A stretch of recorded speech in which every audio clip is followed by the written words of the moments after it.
Bonjour à toutes et à tous. Alors, les programmes de mathématiques depuis 20 ans, le sujet est vaste. Je vais essayer d'articuler mon intervention en 3 points, en m'éloignant d'assez loin. Tout d'abord, dans un premier temps, je vais rappeler les processus d'élaboration des programmes. Dans un deuxième temps, nous allons regarder d'un peu loin les programmes de mathématiques de l'école élémentaire, savoir comment les choses ont évolué un peu dans leur structure. Et dans un troisième temps, je mettrai la focale sur 3 points que j'ai choisis. Alors, étant donné le temps imparti, il fallait faire des choix. Alors, ce n'est pas tout à fait au hasard. Vous allez voir que d'ailleurs, on se retrouve en partie avec ce qu'a dit M. Fayol. Les 3 points que je vous propose de regarder d'un peu plus près sont le nombre à l'école maternelle, le calcul mental et le calcul posé à l'école élémentaire. Alors l'élaboration des programmes, donc, je ne vais pas revenir sur l'historique qui est affiché ici. La loi de 1989, qu'on appelait la loi Jospin, a créé le CSE, qui n'est pas vraiment une création pure, puisque c'était la réunion de 2 conseils qui préexistaient. Le Conseil supérieur de l'éducation, qui est chargé de donner un avis sur tous les textes qui régissent l'enseignement.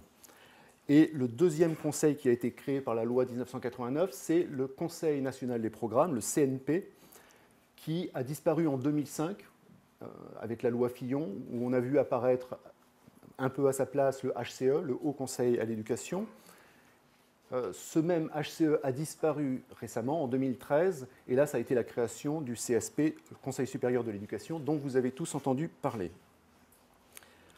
Alors, là, le CNP et le CSP ont chacun à leur tour rédigé une charte des programmes, la première en 1990, la deuxième en 2013, qui disent à peu près des choses identiques sur la création des programmes, le mode d'élaboration des programmes qui se déroule en plusieurs phases. Alors je vais vous les rappeler.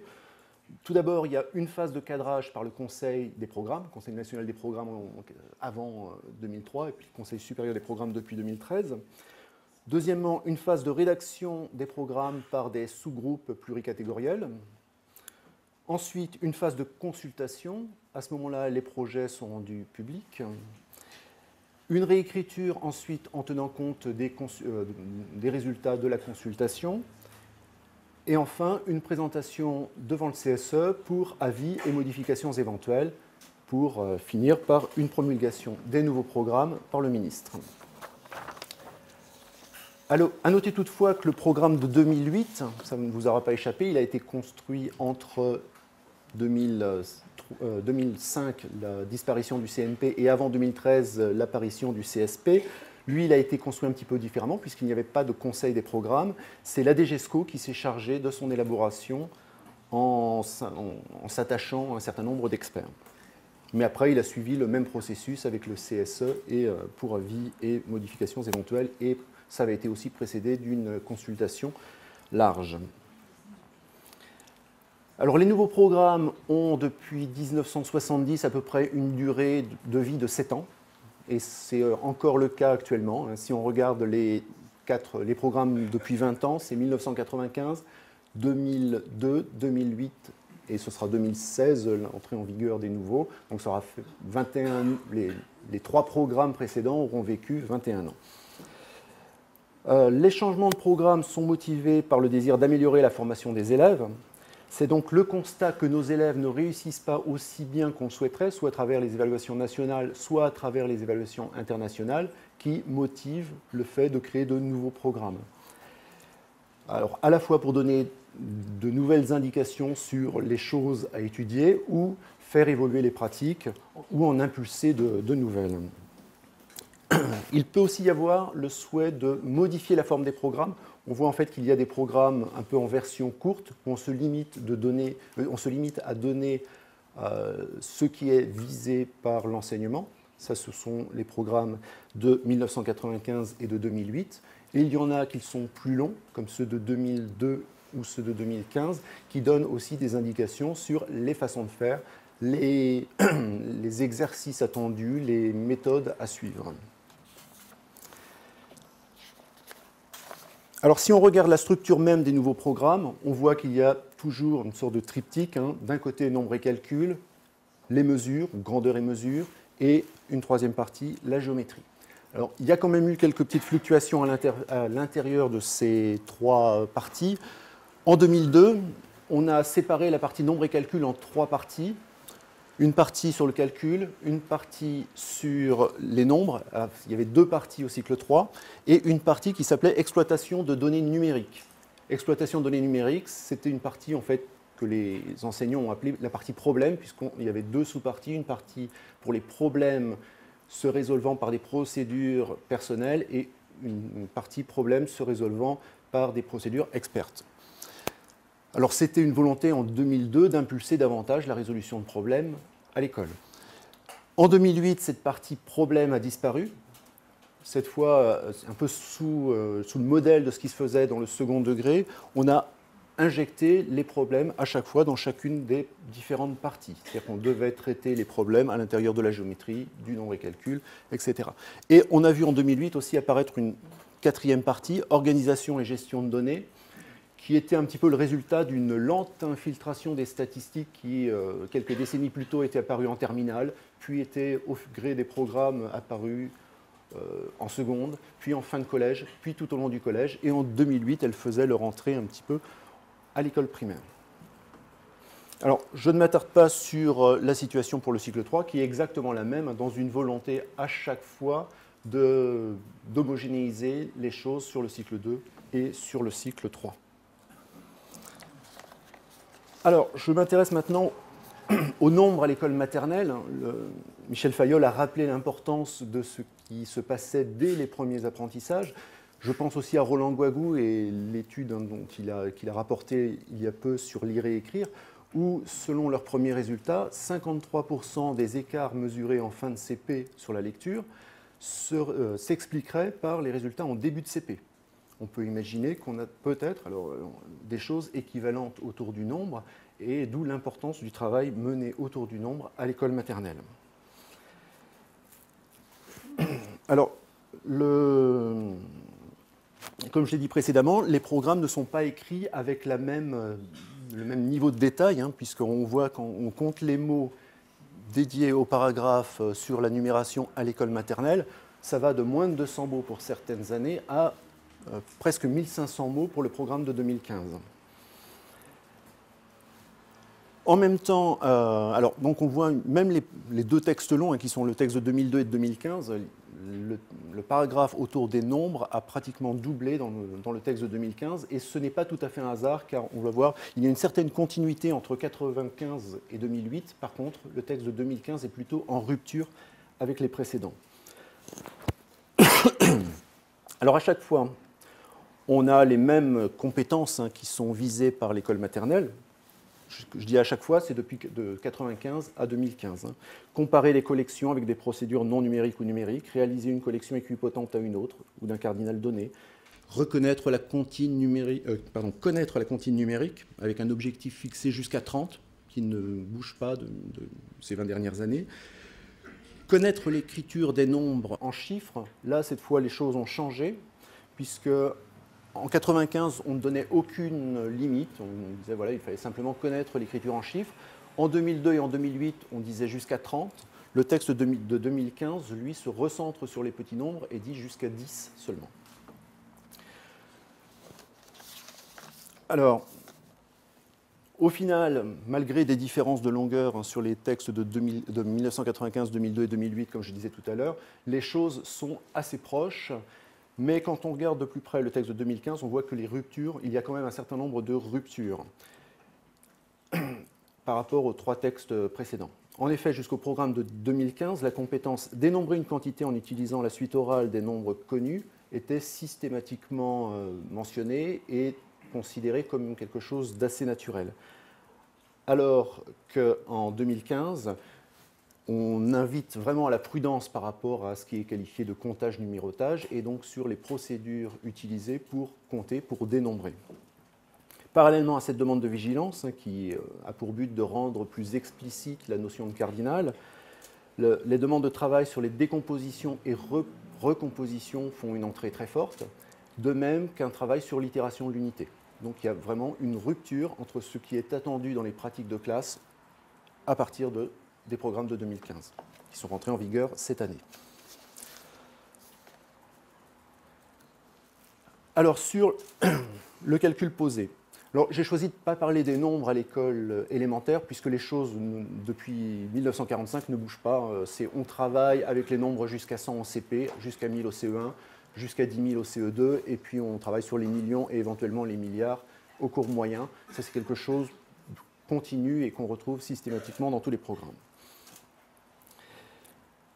Alors, je ne vais pas non plus parler des entiers pour essayer de gagner du temps. Les choses ne bougent pas tellement et elles sont à peu près équivalentes sur chacun des programmes. Il y a simplement une différence en 2008 où souvent les choses ont été avancées d'un an. C'est-à-dire qu'on a demandé de travailler sur les différentes opérations un an plus tôt que ce qui se faisait traditionnellement. 2015 est plutôt un retour à la situation précédente et on revient à ce qui se faisait précédemment. Sur les nombres décimaux, l'addition et la soustraction, on reste toujours sur quelque chose d'introduit en même temps que les nombres décimaux, c'est-à-dire au CM1, puisque c'est l'année où on introduit les décimaux depuis 1995. Par contre, pour la multiplication et la division, les choses n'ont pas cessé de changer ces 20 dernières années, changeant, j'ai plus que 5 minutes, ça devrait le faire, changeant d'une année à l'autre. Alors, en gros, ce qu'on a vu, c'est les choses étaient... Alors, ce qu'on ne voit pas ici sur la diapositive, les choses étaient à peu près constantes jusqu'en 1995. Puis, en 2002, on a reculé les choses d'un an. C'est-à-dire on a demandé de faire les choses un an plus tard. Alors, dans un effet de balancier, en 2008, on a demandé de faire les choses pratiquement 2 ans plus tôt, voire 1 ou 2 ans plus tôt. Et 2015, on a reculé à nouveau les choses d'un an, ce qui fait que 2015 ramène à peu près la situation à ce qu'on faisait jusqu'en 1995. Donc il y a eu un effet de balancier ces 20 dernières années qui nous ramène pour l'instant à la situation qui était la situation habituelle jusqu'en 1995. Enfin, le calcul mental. Alors le calcul mental, c'est un peu un pilier de notre système éducatif, c'est peut-être un peu comme la dictée, si on ne touche pas au calcul mental. Et même les programmes de 1970 qui modifiaient un grand nombre de choses demandaient à ce qu'on travaille et on continue de travailler le calcul mental. Néanmoins, alors, bien que ce soit un pilier, il est quand même assez secoué et ces 20 dernières années, beaucoup de choses ont changé quand on lit les programmes un peu attentivement sur ce qui est écrit sur le calcul mental. On voit un certain nombre de modifications dans chacun des programmes depuis 20 ans. Alors si je commence par le programme de 1995, le calcul mental qui avait toujours été présent, l'expression calcul mental était toujours présente dans les programmes, a disparu. C'est-à-dire qu'on ne voit pas apparaître calcul mental dans les programmes de 1995, il a été remplacé par calcul réfléchi. Et on sent en lisant les programmes qu'on rejette tout ce qui pourrait être automatisme. C'est-à-dire même les tables de multiplication et les tables d'addition ont disparu du cycle 3. Elles ne sont pas mentionnées et on en parle simplement au cycle 2.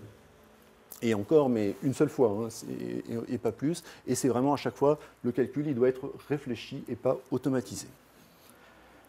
En 2002, le calcul mental est vraiment mis en avant. Il est très prégnant dans les documents d'accompagnement, on en parle longuement, mais en même temps, les objectifs restent assez limités par rapport à ce qui se faisait avant. Ainsi, en fin de cycle 2, on demande à ce que les élèves maîtrisent seulement la table de 2 et de 5.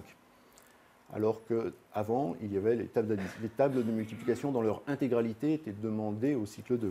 Et là, on demandait simplement la table de 2 et la table de 5, et au cycle 3, on demandait l'intégralité des tables seulement à la fin du CM2.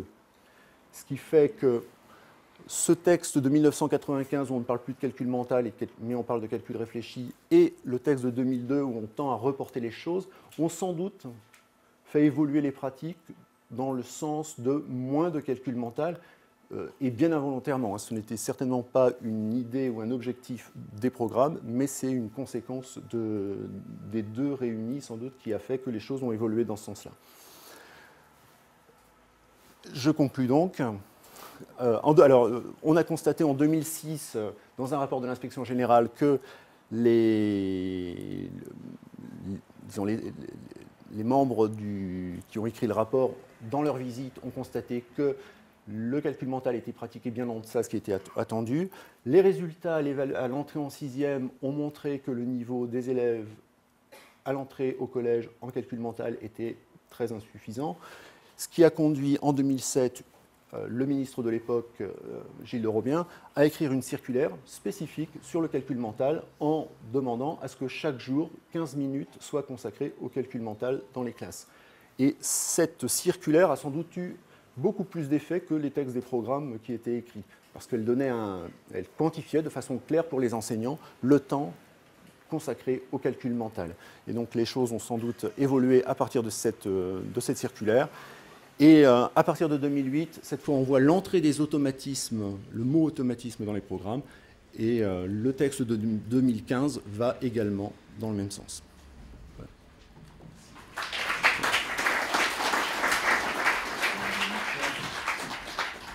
Je vais prendre la suite, puisqu'on a 20 minutes à 2, et que le chrono tourne. Donc, je vais gagner du temps en ne revenant pas. Donc, je vais me concentrer uniquement sur les programmes 2015-2016, les nouveaux programmes. Et je vais gagner du temps en passant assez vite sur le cycle 1, puisque à la fois Michel Fayolle, qui était dans le groupe qui a travaillé, et Olivier Huneau viennent de parler du cycle 1 assez copieusement. J'insiste juste sur les mots que j'ai mis en gras, à savoir que des choses qui ont été mises en avant, c'est la construction du nombre pour exprimer les quantités, et je mets le mot construction, avec qui est derrière, on verra sur le cycle 2 ou sur le cycle 3 qui reviennent, de construire, de mettre en place, et pas seulement de réciter des nombres, et de construire du sens. Ensuite, travailler sur les petits nombres, ça a été dit jusqu'à 10. Le travail, c'est vraiment un travail qui consiste à faire réaliser que 4, c'est 3 plus 1, que 8, ça peut être aussi bien 6 plus 2 que 4 plus 4 que 5 plus 3, et avoir du travail, du jeu autour du nombre pour que ce concept abstrait prenne corps. Au cycle 2, j'ai essayé de je me suis retourné vers les groupes d'experts qui ont travaillé sur ces programmes, et puis je leur ai demandé de me faire remonter un peu ce qu'ils souhaitaient mettre en avant. Plusieurs choses qui sont remontées. Tout d'abord, une nouveauté, ou une insistance en tout cas, de mettre une articulation très forte dans la construction du sens à donner au nombre, entre nombre et grandeur. Travailler sur des problèmes, sur des grandeurs, pour faire apparaître, pour faire travailler la notion de nombre.